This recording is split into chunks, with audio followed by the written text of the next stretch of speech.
Somebody's gonna come and kill you. Are they gonna come and kill me? No. No. Nobody's coming.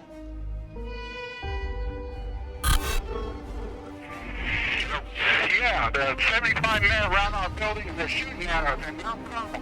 Mount Carmel? Yeah, tell them their children and women in here to call it off. Wayne. Tell me what's happening, Wayne. Your women and children in danger. I'm under fire. Call it off.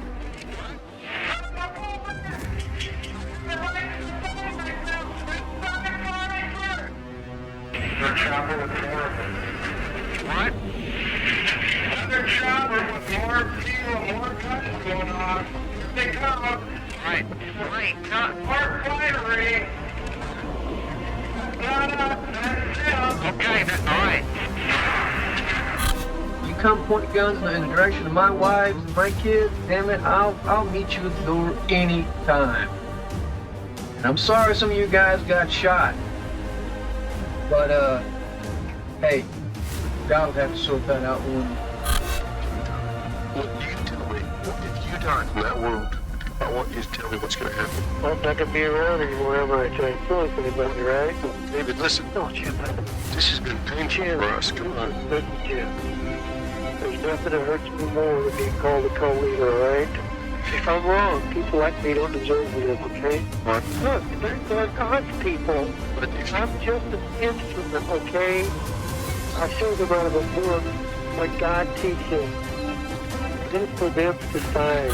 The FBI is getting involved now, but it's kind of like getting into a fight with a couple of next door neighbors where the little brother comes over and whips you, and then the big brother comes over to investigate. Anyway, we'll try to work this out. We're prepared to do whatever it takes, stay here as long as it takes to settle this matter without any further bloodshed. Was there these tanks and stuff around here? I tell you what, use American first. I'm the kind of guy, if I'll stand in front of a tank, you can run over me, but I'll be biting one of the tracks. No one's going to hurt me or my families. That's American policy here. We are trying to reinforce to them that we are in charge of the situation, that the compound is under the complete control of the government. It is in fact no longer their compound, that we have the ability to exercise whatever control we want over that compound, and we will do that from various times to demonstrate to them the fact that they are impotent in their ability to control their everyday lives. We realize that you have the ability, and it's not below you people to do something like to erase all evidences. Why do you have the press so far back? You can give me any kind of crap you want. I know, you know. The reason we're not talking to the press is you people have got to cover your butts from what you did, and that's what's going on here. You understand me, Jim? If you let the people think, they're all scared around here now. Don't burn our building down. Oh, we won't do that. Don't shoot us all up. You've got to have that time. David, if you die, you're leaving your people helpless.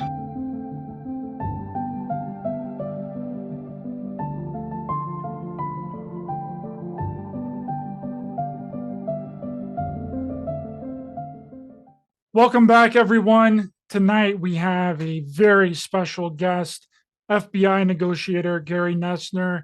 He retired from the FBI in 2003 following a 30-year career as an investigator, instructor, and negotiator, an FBI hostage negotiator for 33 years of his career. He spent 10 years as the Bureau's chief negotiator. In his book, Stalling for Time, the FBI's chief hostage negotiator takes readers on a harrowing tour through many of the most famous hostage crises in history of the modern FBI, including the siege at Waco, the Montana Freemen standoff, and the DC sniper attacks. Gary Noesner, welcome to the show. It's an honor and a privilege to have you. No, it's my pleasure to be with you today. So before we get into the 51-day siege at Waco, Mount Carmel in 93, what made you become a FBI hostage negotiator, Gary? Well, I joined the FBI in 1972, and around the mid 70s, the NYPD started sort of this new concept for responding to various crisis events. They called it hostage negotiations, and the FBI very quickly recognized it as pretty good approach, and something that we should embrace. And because of the FBI's unique mission, more so then, but even today, is to sort of spread the word around the country and internationally as well. So in the intervening years, it became enormously impactful, and it's probably led to just literally thousands of lives being saved. But hearing about this new discipline early in my career, something about it appealed to me and seemed attractive as something I wanted to do as sort of a side specialty, and in addition to being an investigator. So I got the training, and eventually worked it as a secondary function for many years, and then became full-time and eventually the chief negotiator. And it was certainly all and more than I thought it would be. Yes, it's really interesting. Now, whenever you look at these events that were kind of leading up to Waco, it's very interesting the amount of distrust that's brewing against the FBI and government organizations in general, starting with the JFK assassination, November 22nd of 1963. The FBI totally botched that investigation, and the American public wanted answers that the FBI didn't or couldn't provide, which created a lot of conspiracy theories, and that might be the cause of the original conspiracy theory because of the distrust and non-transparent nature of government institutions. And then we have the Cold War, which created all this fear and panic from an outside force. And then this one, which is very important to mention, is the way cults were being portrayed and looked at around the time too. The Satanic Panic days, Jim Jones, the Jonestown cult, where the death toll was reported to be over 900 from mass suicide. And then we have the Ruby Ridge event in August of '92, where Randy Weaver's son Samuel Weaver was killed and Vicky Weaver was killed by the FBI sniper. Now, it was portrayed that you were at Ruby Ridge in the Waco docuseries on Paramount, but you weren't actually there, correct? That's correct. That's correct. Well, your comment there. I mean, it covers a lot of territory. I mean, the FBI has always had I think, an interesting relationship with the American people. I think go back to the early years, and with J. Edgar Hoover, he built something quite unique and quite special, and required much more education and science in the application of crime. The organization has never been perfect and has always made mistakes along the way, but by and large, it earned, I think rightfully so, the respect of the American people. But as the years have evolved, and some of the FBI's mistakes, and it's a human organization. It's a great organization, great people, but it does make mistakes.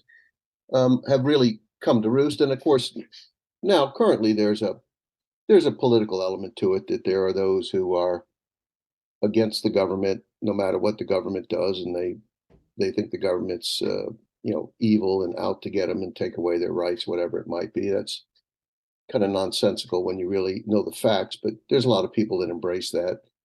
And there's others today that, for their own political gain, have decided to attack the FBI because the FBI is doing its job in investigating them. I mean, such is the case with Trump.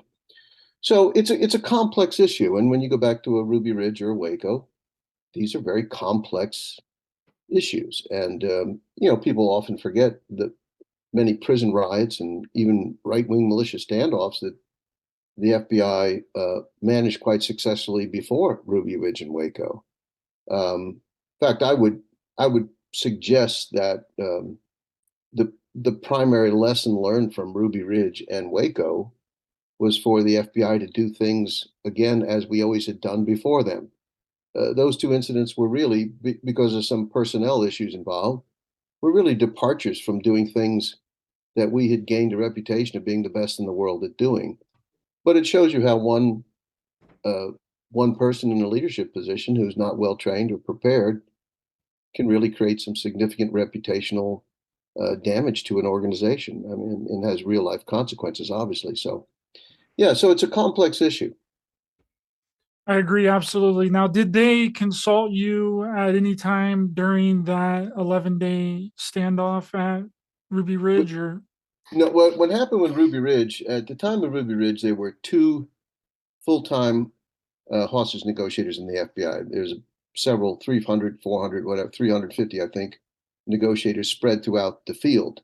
And negotiation for them, as it is for the SWAT people, is a part-time function. If there's an event, a bank robbery, skyjacking, they roll out on behalf of the FBI and respond. We only had two of us at Quantico at the time of Ruby Ridge. We managed the program for all the others, training, guidance, so forth, operations. I was literally out of the country on a anniversary trip with my wife overseas, and when Ruby Ridge occurred, so my partner was sent out to Ruby Ridge, so I was not there.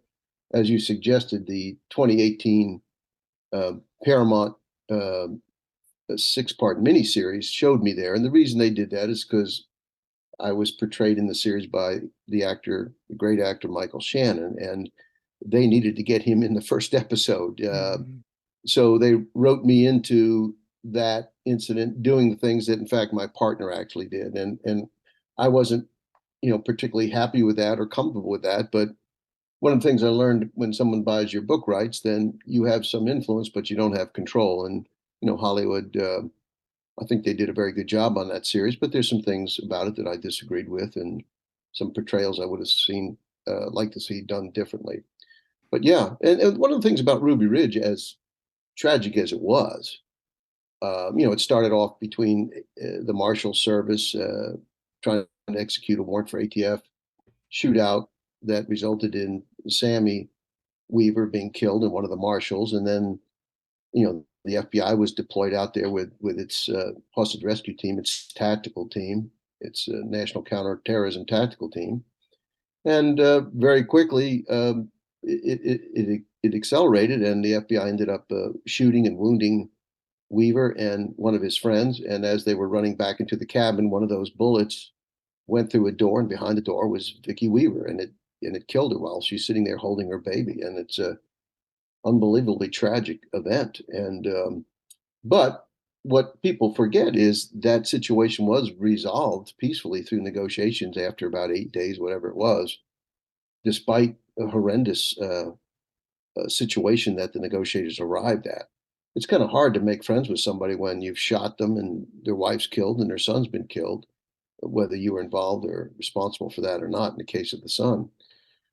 So, that had not fully been resolved legally or otherwise 6 months later when Waco occurred. And we ended up having some of the same, in my view, deficient leadership decision making that really contributed greatly to the outcome.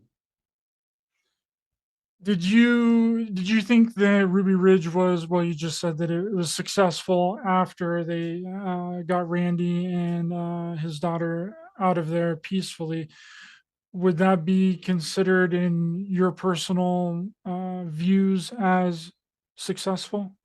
No, I didn't mean to suggest I thought the incident was successful. I'm just saying it was successfully negotiated. I mean, it in many respects shows the value and power of negotiations, that despite these horrendous conditions that had taken place before communication was open, despite that, nonetheless, negotiations were able to resolve it peacefully, and that accrues to my partner and the team he had out there.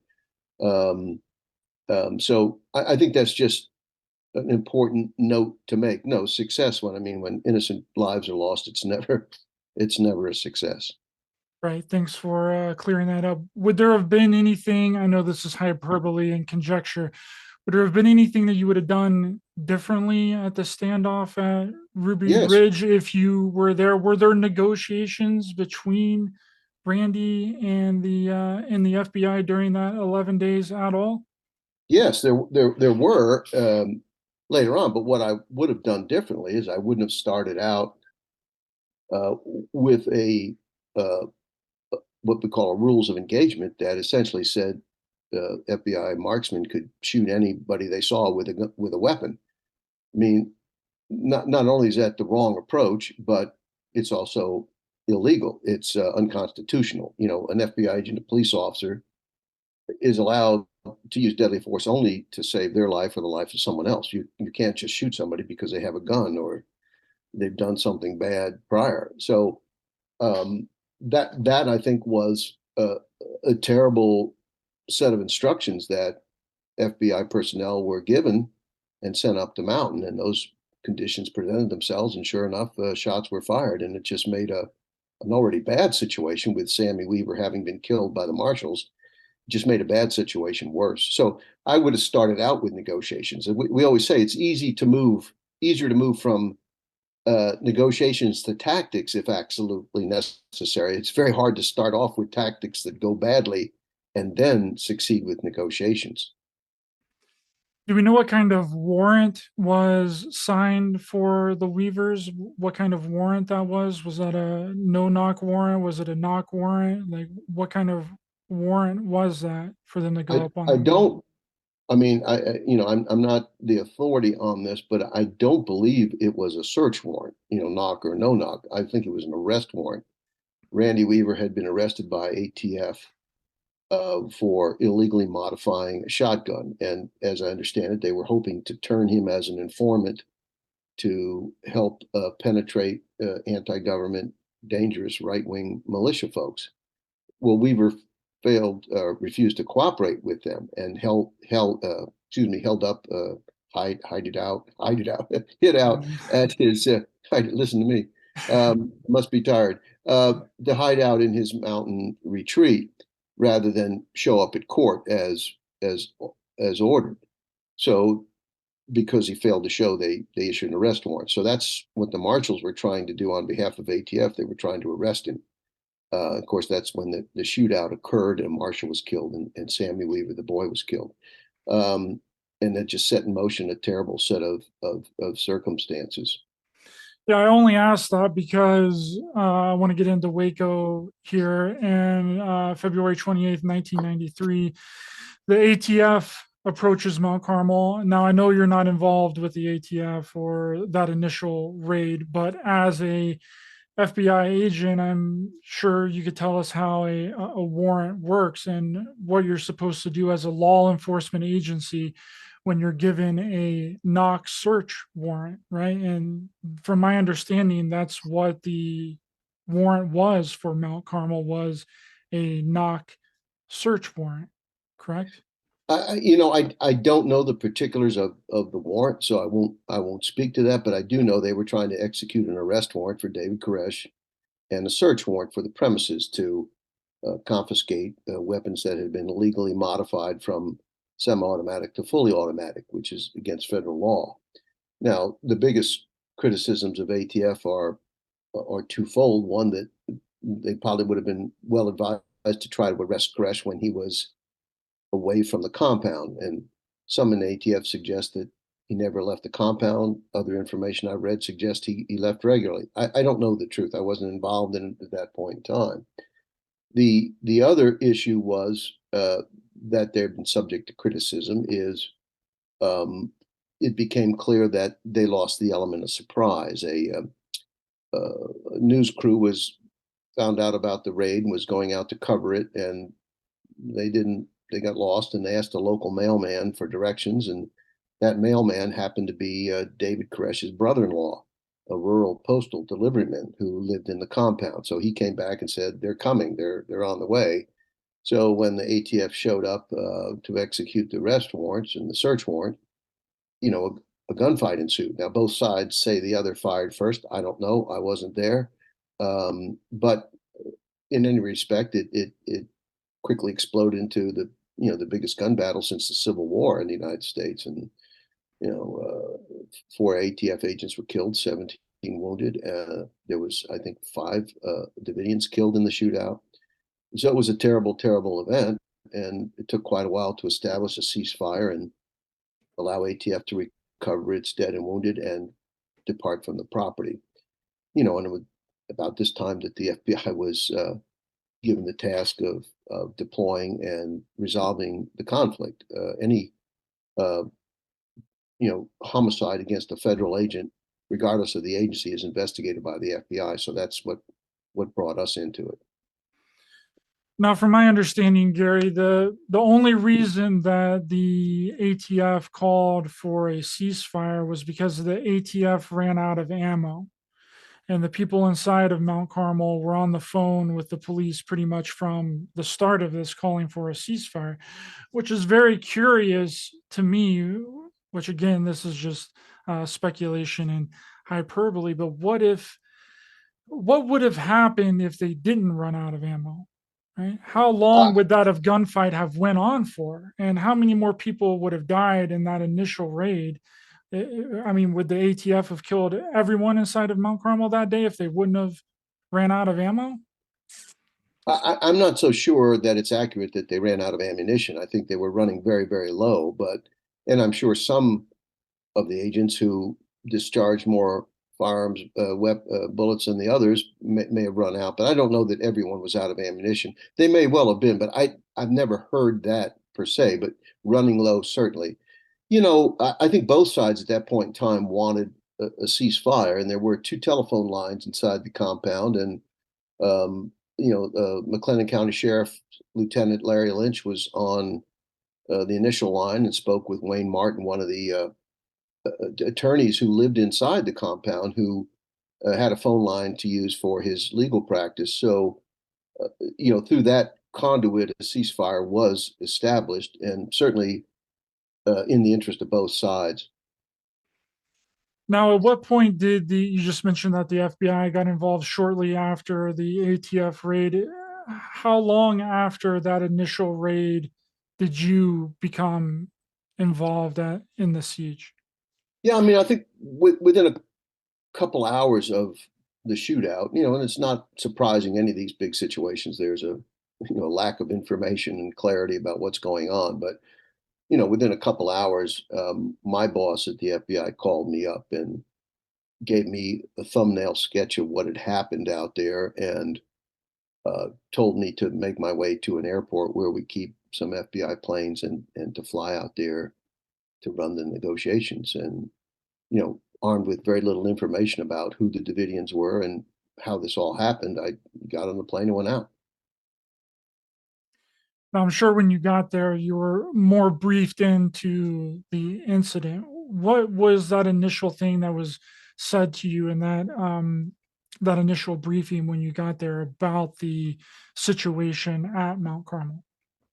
Well, basically, it's described to me as kind of what it was. I mean, it's a pretty desperate situation. There had been a significant loss of life, which is always a terrible way to start off. As negotiators, we like to leverage the fact that no one's been hurt yet, so no reason to act or behave dangerously or self-destructively. But in this case, we had to deal with the fact that we'd already had significant loss of life. What gave me some encouragement was the fact that a ceasefire had been in place and held for several hours, I think by the time I arrived, and the tone and the emotional aspects of the situation had somewhat stabilized. And Koresh had even, I think, when I arrived, by the time I arrived, had released some children. So I took all of these as positive signs that, hopefully we could work with this guy and avoid further bloodshed and get everyone out safely. That certainly was the goal. Now, what was the negotiations like with David Koresh? From the ones I've listened to, it seemed like a lot of talk of the Bible and religious symbolism. What was that like from your end, and how did the FBI react to a lot of his Bible and religious theology? Well, Koresh could be all over the place. I mean, there were times where he clearly he had been wounded seriously in the shootout. He had a bullet that creased his wrist behind the thumb and then traveled on in and out of his side around the waist. So he was in significant discomfort. So there's sometimes that was quite evident in speaking to him, that he was, suffering and he was in pain. There were times where he would be extremely angry at what ATF did. Why did you do that? You didn't need to do this, so forth and so on. As things progressed, there was, longer periods where he would, be very try to be manipulative with us and sort of justify everything he'd done in the larger religious context. He had his own unique end times kind of prophecy, and that's what he taught to his people. This is, the forces of Zion coming against us, and we're all going to die and come back again. So in essence, unwittingly, the ATF raid sort of reinforced this apocalyptic philosophy that he'd been sharing with his followers for quite some time. But I guess I'm not really answering your question. Koresh was all over the place. And what we quickly learned, much to the chagrin of some of the religious scholars who have criticized us, is we didn't achieve anything when we talked about religion. When we kept him in the here and now, we were able to get him to release children and subsequently even adults. While I was there the first half, we got 35 people out, including 21 children. I think religious scholars tend to believe that they know the Bible so well that if someone will just hear their interpretation, that surely they'll understand and see it the way they do. And we've kind of learned in this business that that's a bit of a fool's errand.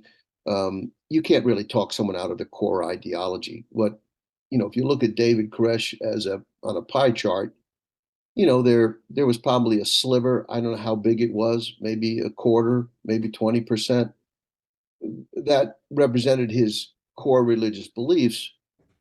And when you're there, you got nothing done. So we would try to move him off of that. And that's when we accomplish things. So, I strongly push back from some of the religious scholars that just say, well, if you would just let me talk to him, I could have explained to him that he's interpreting the book of Revelation improperly. And, that's sort of silly. The man's been preaching his whole life. He's steeped in the Bible ideology. I don't think, I'll give you this example. If you get 100 people in the room and 50 of them are pro-life and 50 of them are pro-choice, and they can talk all night and go back and forth, and at the end of the night, 50 will be pro-life and 50 will be pro-choice.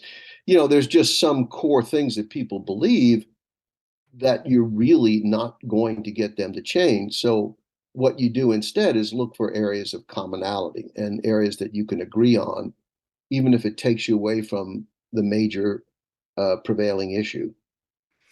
Was there ever a point in time where the FBI thought that it might be in their best interest to introduce a religious scholar to try and talk to David Koresh? Never. That is, well, let me put it to you this way. At the turn of the century, 2000, I went to Israel to speak at a conference, and the Israelis were quite worried about, at the change of the millennium, that there were some American religious groups that had little compounds in Israel, and they were scared that these people would trigger violence to start the end times. And in this conference I was at, there was religious scholars and academicians and others, and a lot of the religious scholars made the same argument that you did. Why don't you let us, if this happens, nobody knows the Bible like we do, let us talk to these people. And then I listened to this for a while, and I said, well, let's move it to a realistic situation. It's your son or daughter, and a religious zealot is holding a knife to their throat. Do you want to just drag some scholar from Yeshiva University to see how he can do? Or are you going to pick, and I named a negotiator in Israel that's done this 200 times successfully. It's your child and their life is on the line. Are you going to go with somebody that knows how to speak to somebody in crisis and diffuse situations and create relationships where you can influence their behavior? Or you're going to go with an untrained person because they have a religious degree on the wall in their office? And I think it's a no-brainer. Talk to us about the first people that left Mount Carmel from your negotiations with David Koresh. Well, of course, he let some children out fairly early, and people can argue over, were they negotiated out? Did he just let them out? As a negotiator, we don't make the distinction. for us, anyone that comes out during the negotiation process is a negotiation success. Some would suggest that he was, and I think there's some validity to this, he was letting some of the children go who were not his naturally born children, with the purpose of securing the loyalty of their parents. So instead of having parents in there worried about their children and perhaps surrendering to save the lives of their children, now that he extracted the children from the situation, he could rely on their, full measure of loyalty, fighting to the death. I think that argument has a lot of merit. He never released any of the children he personally fathered, but we didn't really care why. A life is a life, a child is a child, and there's 21 of them who are alive today because of the way we were able to work with him to make that happen. And then again, another 14 adults came out in addition, and that was from their own choice.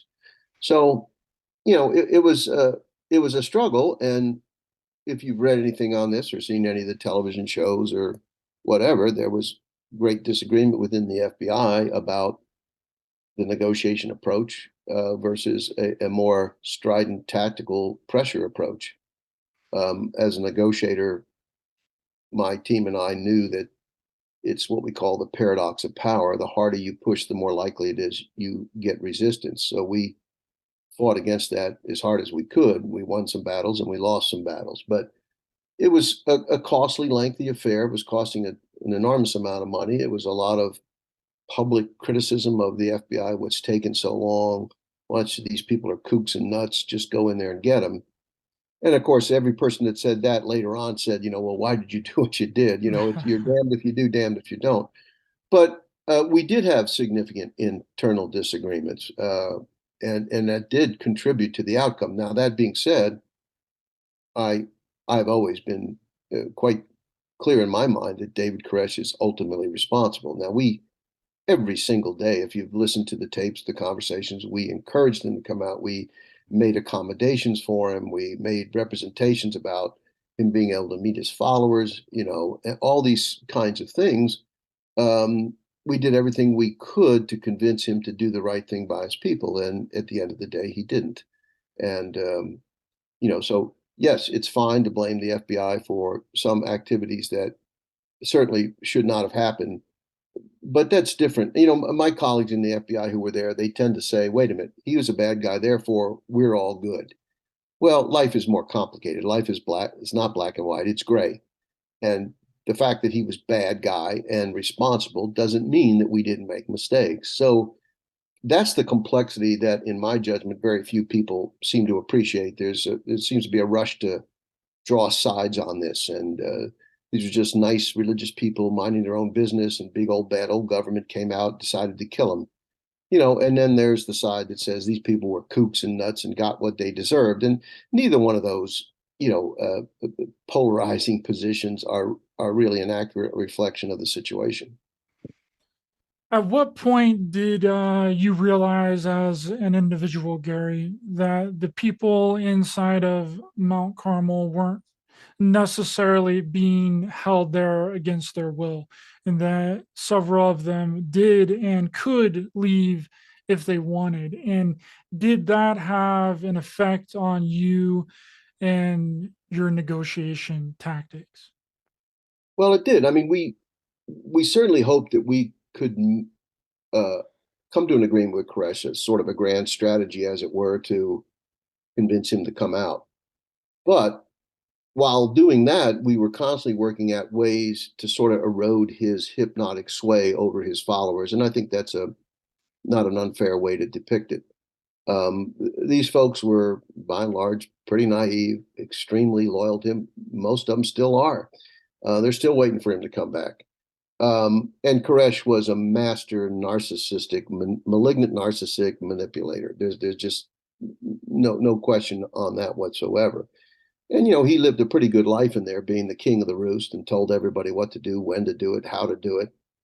And they all truly thought he spoke to God, and he was the prophet or the Messiah, or however you want to characterize it. So it was pretty tough to break that. But we we were trying to show people that we weren't the bad, evil people that he prophesied, that we were decent people. We even sent a videotape in of us negotiators at a certain point saying, hey, I have a family too, and I love my family. I know you love your family, and we don't want to see anybody get hurt. And, there's a lot of really innovative and quality initiatives that the FBI negotiation team took. In fact, I'm more proud of that than anything I've ever done in my 30-year career. It's also the incident that probably has had the biggest emotional impact on me too. But I'm quite proud of the negotiation team. And despite a very difficult, challenging person in David Koresh and some pretty poor decision making, in my opinion, by FBI on-scene management, we nonetheless still accomplished getting 35 people out. And in my strong opinion, I believe we could have got many, many more out if countervailing, undercutting tactical action had not sort of pulled the rug out from under us. So there are, again, people in the FBI that will say, well, it ended the only way it was going to end, and nothing we did or didn't do would change the outcome. I just simply don't agree with that. How far into the siege was the FBI looking at this as like a hostage situation? Because whenever Never, these people, they never looked at it as a hostage situation. never. You may have heard an FBI commander make in the net press conferences say the children were hostages of the situation. As negotiators, we know what a hostage situation is. A hostage situation is a very specific subset. It's someone making a demand to obtain something they can't get on their own and threatening to harm somebody if they don't get it. They weren't threatening any of their followers in there, and frankly, they had no substantive demands. Go away and leave us alone is not a substantive demand. So it was not a hostage situation. We didn't look at it as a hostage situation. And I think many people mistakenly feel as though that was the biggest problem we had. The FBI didn't understand what they were dealing with, and that's just ignorant and reflective of people that have no idea the sophistication of which our negotiation operations run and what we knew and didn't know.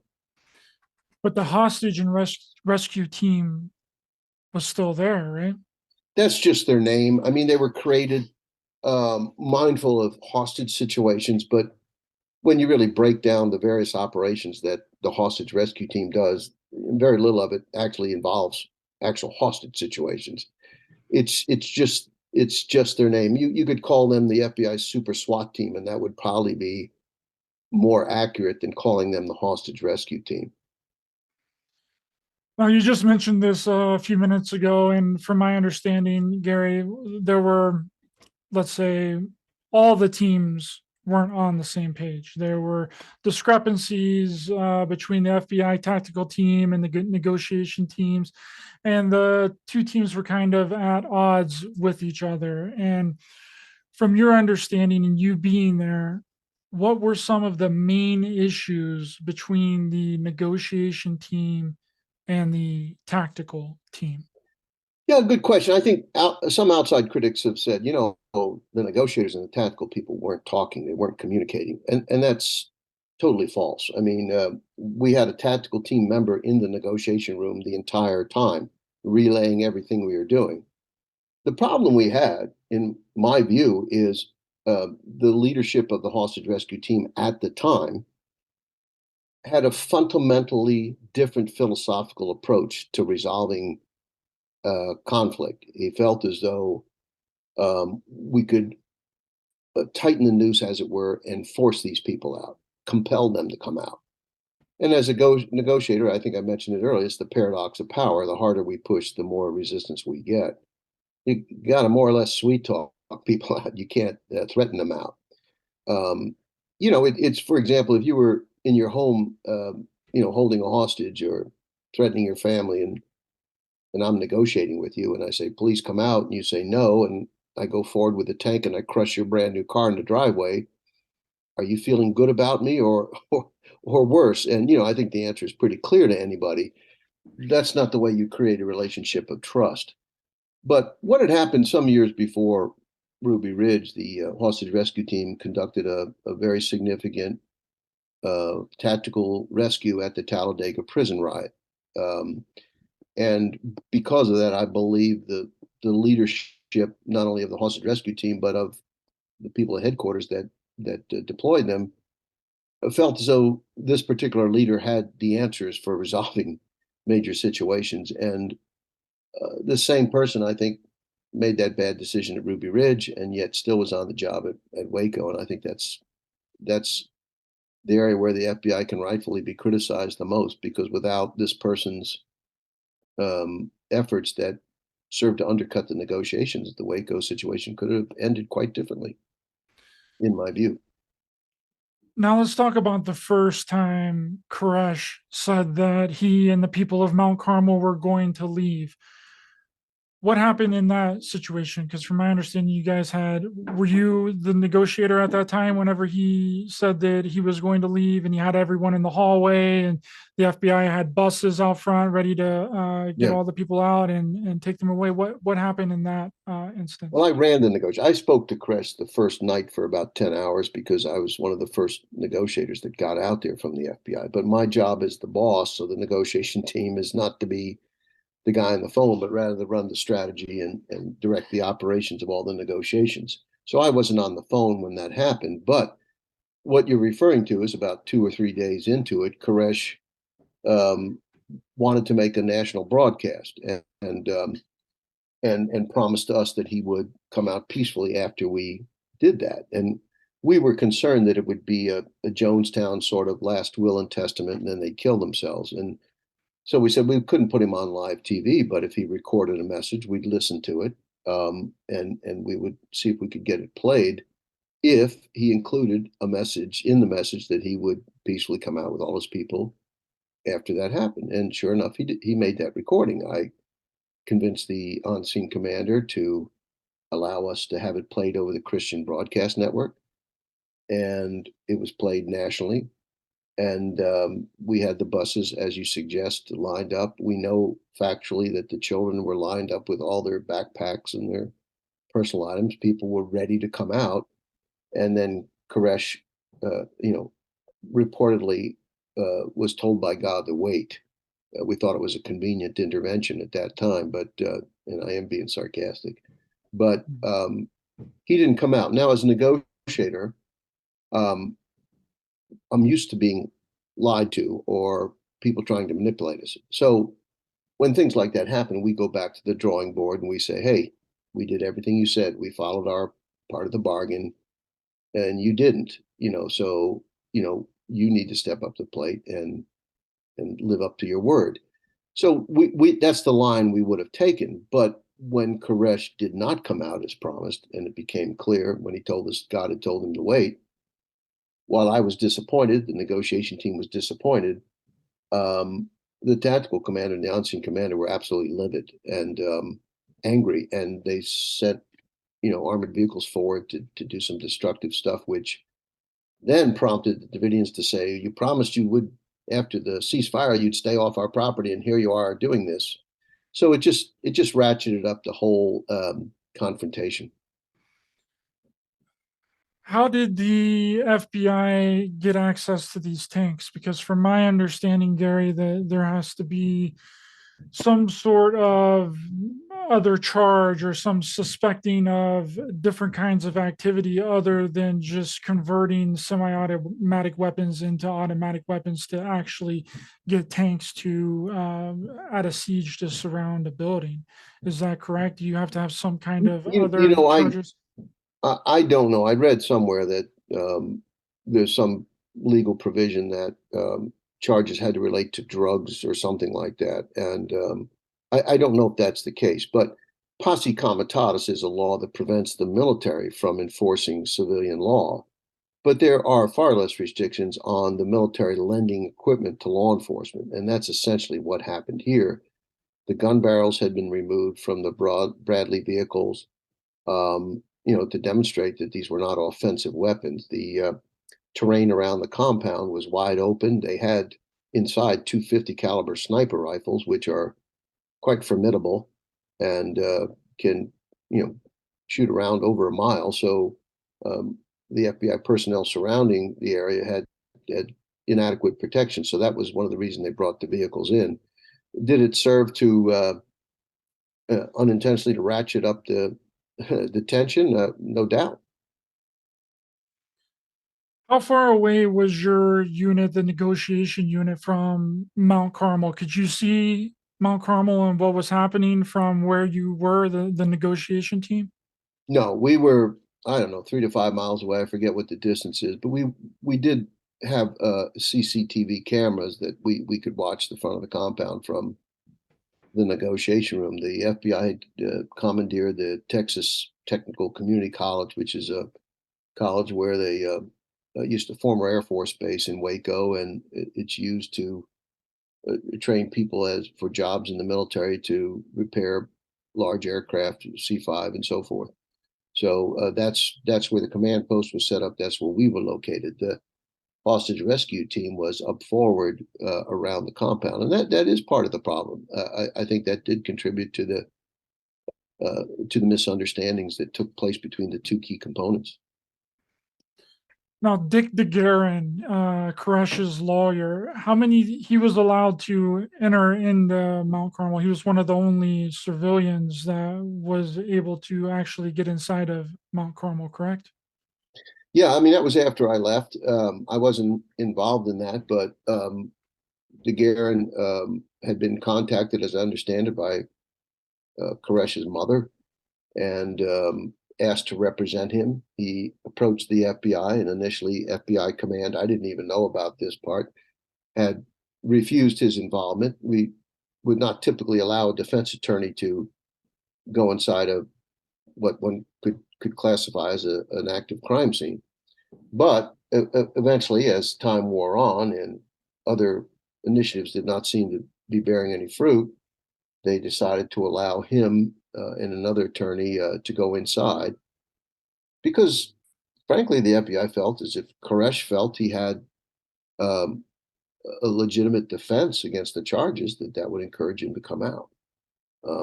Again, another example of us trying to be very creative and do things that would satisfy the questions he had and give him a rationale for coming out and submitting to the courts, which is what we wanted all along. At what point were you no longer a part of the negotiations? You said that you had left before Dick DeGuerin got involved, and they had this understanding that Koresh was going to write his interpretation of the Seven Seals in a manuscript, and after he was done writing this, they would all come out in like a single file line. What point did in the siege were you no longer a part of the negotiations? I was rotated out, in essence, exactly at the halfway point, 26 days. And what brought that about is, candidly, I was seen by some at FBI headquarters as an impediment to stronger, more in-your-face tactical action. And I'm guilty as charged. I was an impediment to that. And I did resist that, sometimes quite effectively. Other times I didn't win those battles. But we have a system in the FBI where at 3 weeks, negotiators rotate out to get rest. We bring other people in. So I had been there now a month, longer than anyone, except for a local negotiator, Byron Sage. So I think they used that as an excuse for me to rotate out. But in essence, I mean, I know that they wanted me no longer being an obstacle to proceeding the way they wanted to. And sure enough, after I left, no one else came out for the remainder of the siege. And you had asked me another question. About when the lawyers did go in again after I departed. Koresh said he would come out as soon as he interpreted the Seven Seals. Well, the FBI, waited and waited, kept making inquiries, and began to believe, probably correctly, that it was just a stall and Koresh really wasn't working on them. There's some information to suggest he had written something down on the first seal, but we'd also heard from his primary deputy, Steve Snyder, that he hadn't really seen any work yet done on that. So officials became convinced that this was just a stalling technique for Koresh, and then they, I think, convinced themselves that the children were in deteriorating health situations. They sort of played that card with Janet Reno, who was a new attorney general and who'd made her career working on matters related to abuse of children. So she was quite sympathetic to that argument. We know that Koresh fathered many children with underage girls, but we had no information that that sexual abuse was ongoing during the crisis. But the picture painted to Janet Reno, I think, convinced her that, we had to move sooner than later, and that's what happened. Did you have any idea? Was there any whisperings from the FBI before you left the scene that they were going to gas Mount It Carmel? was discussed as an option, but there was no clear plan to do so when I left. Were there any other options that were being discussed by the FBI other than gassing Mount Carmel? Yeah, that's one of the things people don't quite understand. Law enforcement, in reality, in a situation like this, really doesn't have a lot of tools. I mean, we have negotiations, which is successful in the 90 percentiles, and we have tactical intervention when we fear there's going to be loss of life, it's turned violent, we have to do an emergency rescue, whatever it is. But between those two, there's not an abundance of options to choose from. And the insertion of tear gas is one of those. Now, people have criticized it because children, women were inside, and I'm not defending it, but I will say this: tear gas is used fairly commonly in the United States by police departments at all levels, and it rarely starts any fire, and it's not. It's a fairly effective tool to get people to, to exit a building that they're in, and they're just scared to come out of or don't want to come out of for whatever reason. And that's, I think, was the thinking. The FBI is not trying to kill them; it's trying to get them to come out and surrender. Now, the other big issue that always comes up: who started the fire? And it irritates me a bit that even some of the TV shows I was involved in, I don't believe make that definitive case, but we know quite clearly that the Davidians started the fire. Now, they started because the FBI inserted tear gas. And there are people, I think perhaps some guests on your show, that said we didn't start the fires, but they did. There's microphone recordings from inside, from microphones we put in that said, spread the fuel, so forth and so on. The day after the fire, Graham Craddock, one of the surviving Davidians, testified before a grand jury, and he said, I didn't start the fires, and I didn't see anybody start them, but I heard them yell, spread the kerosene, light the fires. I mean, the fire started in 3 places simultaneously. There's a lot of compelling information, but again, those who want to hold on to the narrative that big old government all of a sudden got tired after 51 days and said, let's burn the place down and kill everybody. I mean, it's just naive and ignorant. Is CS gas different than regular tear gas? I mean, tear gas is sort of just a generic term.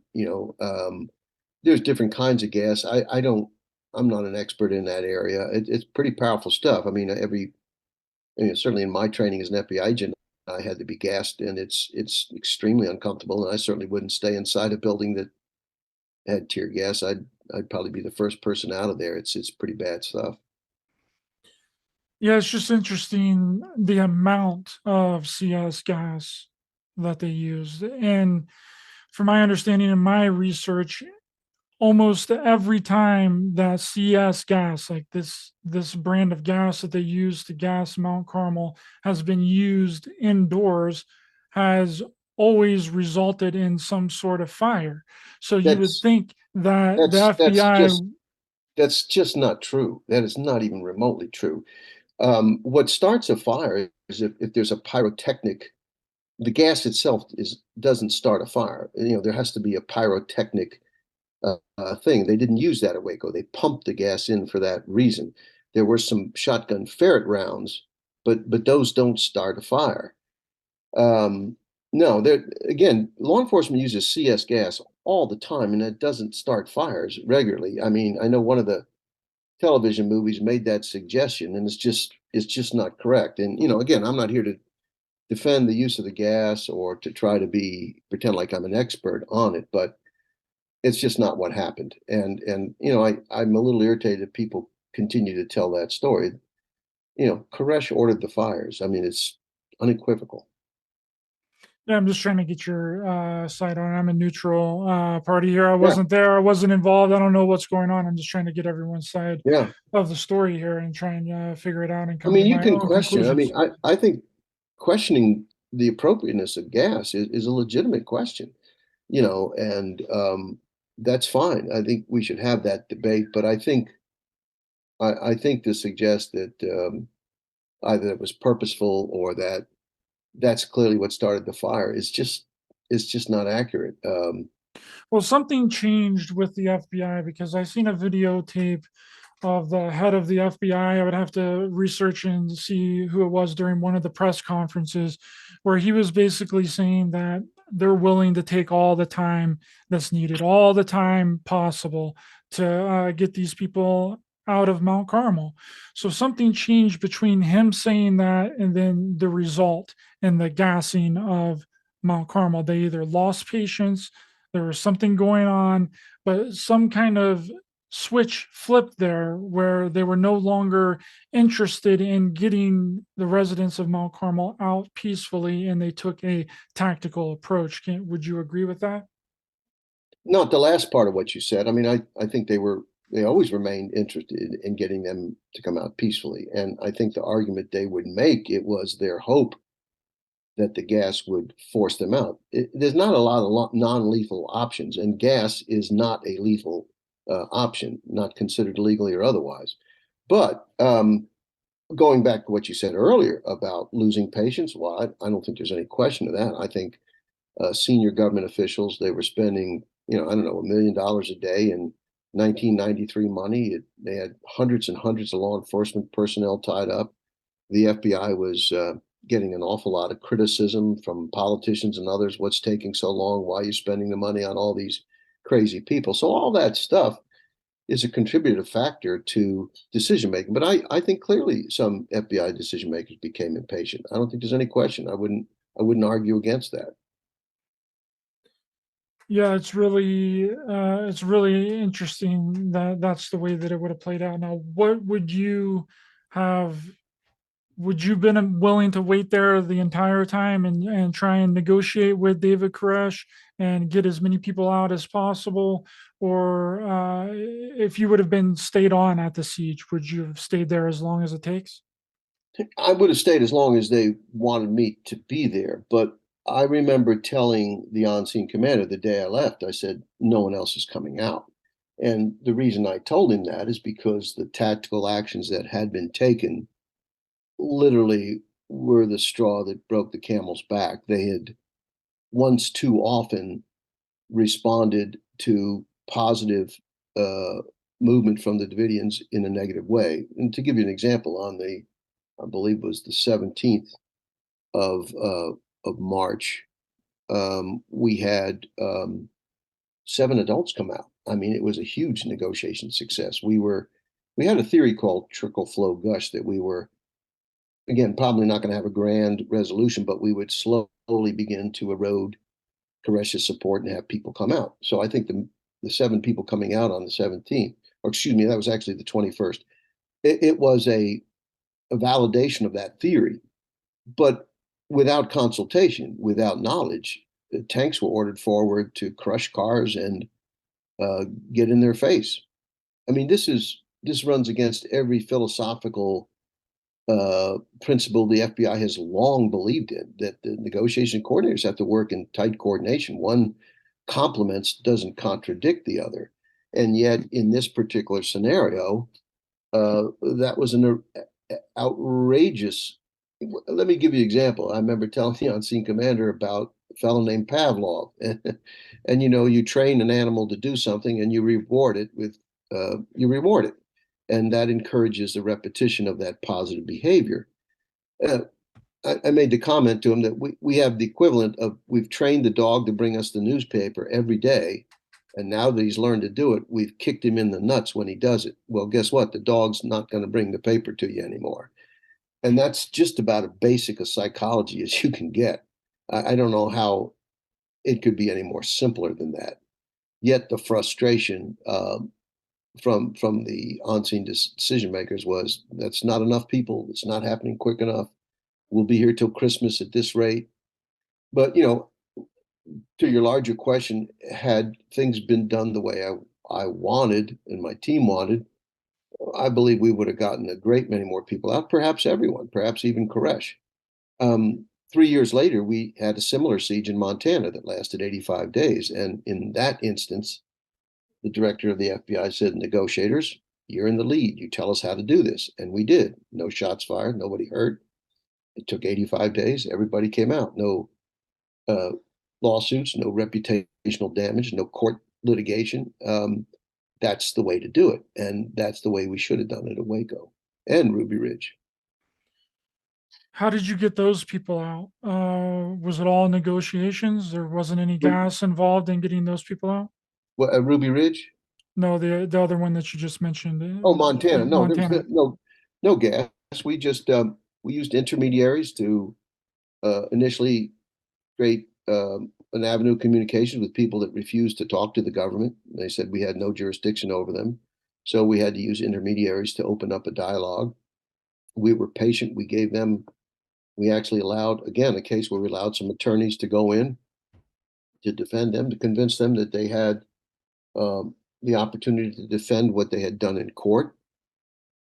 And we did some other things to convince them that it was in their best interest to begin to negotiate. And I'm very proud of that incident because it was vital that the FBI return back to the way things had been done before Ruby Ridge and Waco, and to show that clever, creative, patient negotiations would, in almost all instances, bring us the outcome that we wanted. Thanks so much, Gary. I just have one last question for you, and I'm going to let you go. So, in the Paramount docu-series, and I know that TV shows and movies take a lot of liberties with a lot of things, but it's suggested in the Waco aftermath that after Waco, the FBI started taking their forces to foreign terrorism. Is that any way true? Because you were still a part of the FBI until 2003. Did they start focusing more on foreign terrorism after Waco, or was there still, you just mentioned Montana, and that was after Waco, and it was kind of a domestic terrorist action. But is that true? Did they start looking at more foreign terrorism after Waco, or was there still a concerted effort toward domestic terrorism as well? No, I think the FBI did turn towards a deeper concern for international terrorism.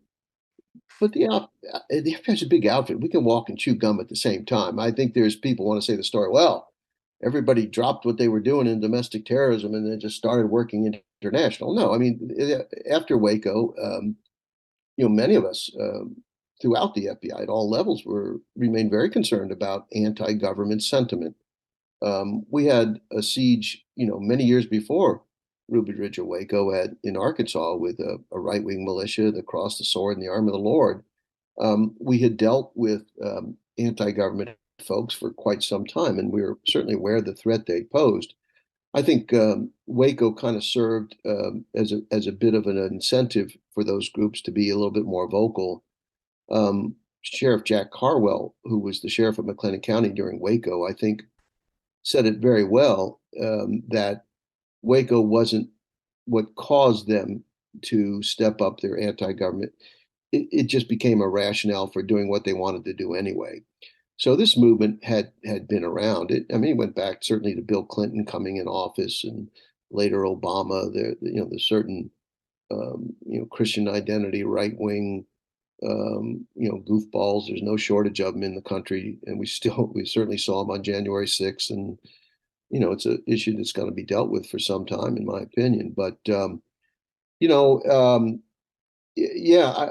I think yes, the FBI certainly devoted a lot of resources to what was perceived as a really emerging and big threat, international terrorism. But we didn't stop being concerned about domestic terrorism. Did some resources get reallocated? I don't know budgetarily if one budget was cut to enhance another, but I know in where I worked in the FBI, we never ceased having a concern about the domestic issues. I remember Oklahoma City bombing 2 years after Waco. I was up at the FBI headquarters, and this may speak to your question that I remember speaking to the number 2 man in the FBI, and he said, this really has the earmarks of international terrorism. And I said, no, boss. I said, this is the anniversary of Waco. You may not be aware of that. I am. It's also Hitler's birthday. I said, this is going to be homegrown. This is going to be right-wing anti-government stuff. And certainly we know with Timothy McVeigh, that was in fact the case. Thanks so much for your time here this evening, Gary. I really appreciate you. Now is your opportunity to let people know where they can purchase your book or anything else that you would like to plug. Yeah, I mean, they certainly go to my website, www.GaryNoesner, all one word, Noesner.com, with articles I've written and links to podcasts and documentaries and so forth. As you mentioned, the 2018 Paramount did a 6-part series called Waco, which, I was involved in. I think it's very good. There's things about it that I would have liked to seen differently.